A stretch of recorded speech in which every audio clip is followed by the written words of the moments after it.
Mendekati masa pemilihan serentak Pilkada pada 9 Desember mendatang, KPU Sumatera Selatan telah merampungkan daftar pemilih tetap atau DPT Pilkada di 7 kabupaten di Sumatera Selatan. Ketua Komisi Pemilihan Umum Sumatera Selatan, Kelly Mariana, mengungkapkan pihaknya telah mendata ada sekitar 1.833.000 daftar pemilih tetap di 5.477 TPS se-Sumatera Selatan.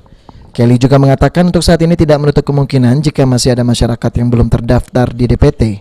Untuk itu pihaknya mempersilahkan kepada masyarakat untuk sesegera mungkin mendaftarkan dirinya sebagai pemilih, dan nantinya pihak KPU akan melakukan list atau pendataan yang akan dimasukkan ke dalam data pemilih tambahan.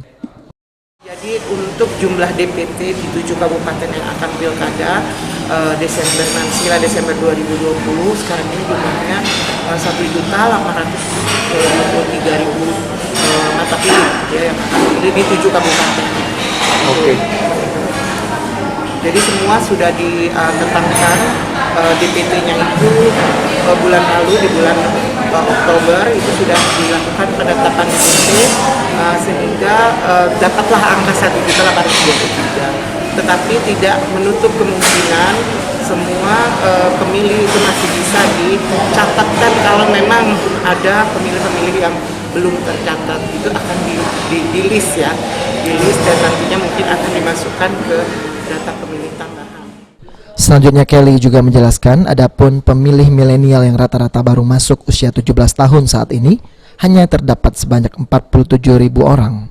Artinya jumlah tersebut terbilang sangat sedikit dan jika dipresentasikan hanya berkisar 3,8% dari total daftar pemilih tetap atau DPT tahun 2020.